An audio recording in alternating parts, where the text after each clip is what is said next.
Hello everyone, this is Dr. Kim. Today I'm going to share with you a case that I would typically save one for my continuing education course. So this is a really good case which has been documented over a year. We have both periapical radiograph as well as an initial cone beam CT scan as well as a follow-up cone beam CT scan after the biopsy.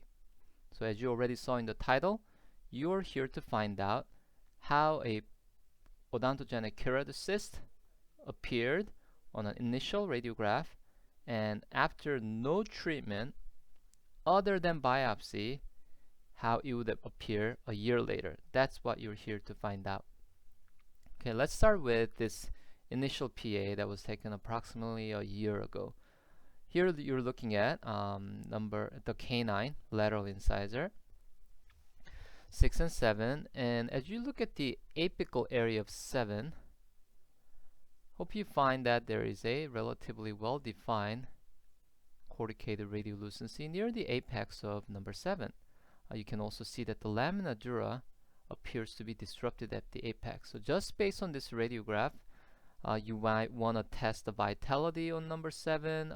You may have a differential diagnosis including radicular cyst just based on this radiograph. So now let's take a look at the next one, the central incisors. So on a previous radiograph you saw number 7, and that's what you saw. Here's number 8, number 9. Look at the overall the width of 8 and 9. Could this be normal, or could this have been due to a lesion that's located in the anterior maxilla? Obviously number 8 is endodontically treated. And besides this radiolucency, we see another radiolucency between the two incisors. On top of that, there's another one near, appears to be involving the apex of number 9. So had you not known the diagnosis of this, you may be considering perhaps the radicular cyst of this, or maybe that one that's coming from number 8. You may again want to do vitality tests of number 9 as well to see if this radiolucency is indeed arising from number 9. Again, you may still not have an answer to this radiolucency, but we know from location you may consider nasopalatal canal cyst or incisive cyst. So now I want to show you the initial radiograph of that lesion taken on a CBCT shortly after the PA that I just showed you. So let's look over here and try to define the overall border and extent of the lesion. So if you look at this axial view, let's first look at the mesiodistal dimension. Just to help us get oriented, here we have canine, lateral, central, central, lateral. And from this view, you can see that the lesion extends right about here to here, right? So that would be, let's see, that's just mesial to canine, and here it extends to the lateral incisor. In addition to that, it definitely has that kind of scalloping features, right? And it's quite expansile as well. Here we see two central incisors, right? And then look at the expansion that occurred along the buccal side. I mean, it's pretty enlarged, right? And there may be localized perforation along the way. I can't fully trace the cortical outlines. And that can be seen on this 3D rendering as well. See if I can clean up the image just a little bit, just so that you have a better appreciation of the defect.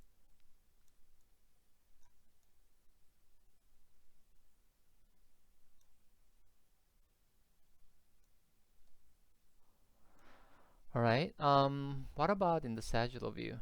Again, you see this fairly severe expansile mass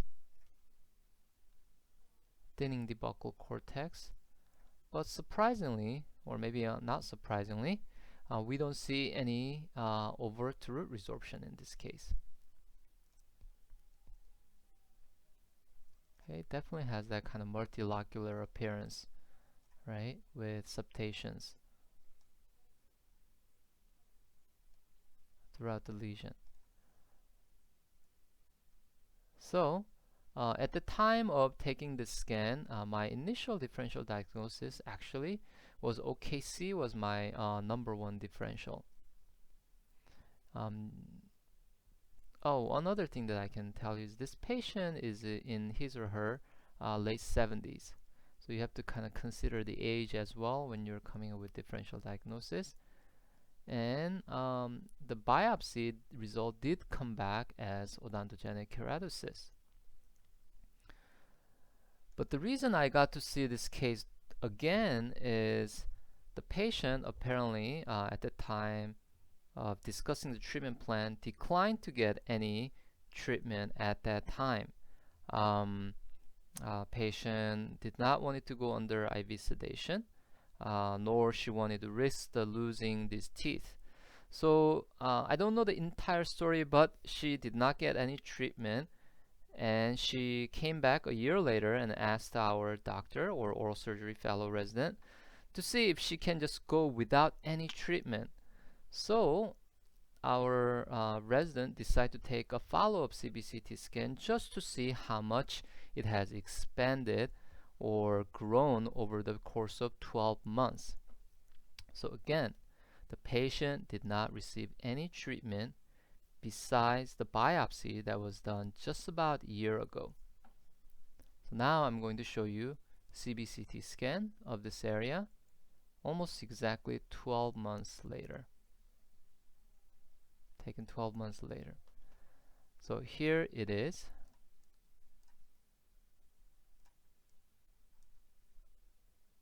Let's look at the lesion in the axial view.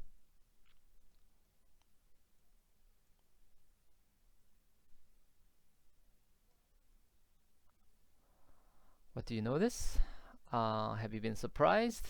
I certainly was surprised, but now in hindsight it all makes sense. So what you see is a rather drastic, at least I think, rather significant improvement in the size of the lesion. This was the original outline of the lesion, and now it has been healed, or the cyst has collapsed and then filled with normal bone.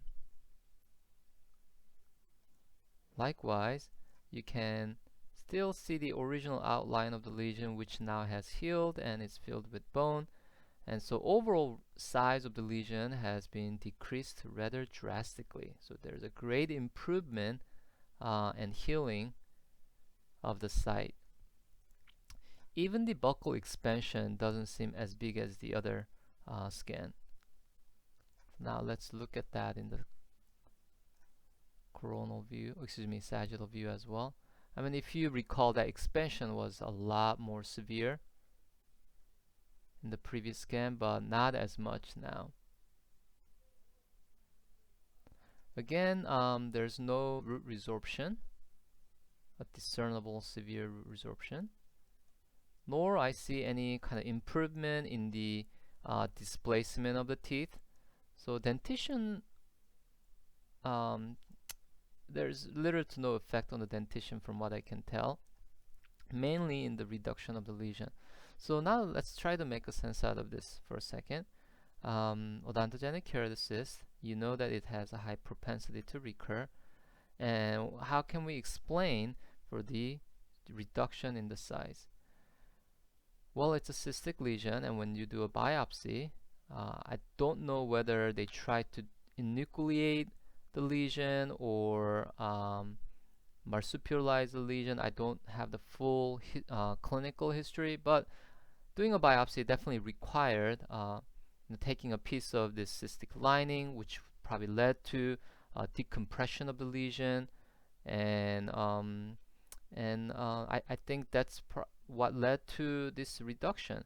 It allowed this content to come out, and again with the reduced pressure internally, which would allow this OKC to reduce in size. And I have seen that in other cases or at another institution with a tube that was placed in for a long period of time. But surprisingly, previous cases that I've seen where the dentist's intention was to reduce the lesion by marsupializing, at least from my experience, it did not lead to a rather drastic reduction over the period of a year. But in this case, this is the most reduction I've seen in 12 months, but they did not place a tube. There was no intention of trying to drain this other than simply doing the biopsy at the time of the surgery, or at the time of biopsy. So it's was just really interesting to me that this is the case with the most amount of reduction that I've seen when the drainage tube wasn't even placed. Anyway, something to think about. And now considering the patient's age and the preference of the patient, that this patient did not want it to go through rather radical surgical options, and you kind of have to wonder whether this can be just drained annually, and as long as they maintain its size or maybe help it to reduce ever so slightly year after year, maybe that's all the patient is, or maybe that's all it's needed to keep the patient happy. Anyway, thank you very much for your attention, and I'll see you in the next video. Take care.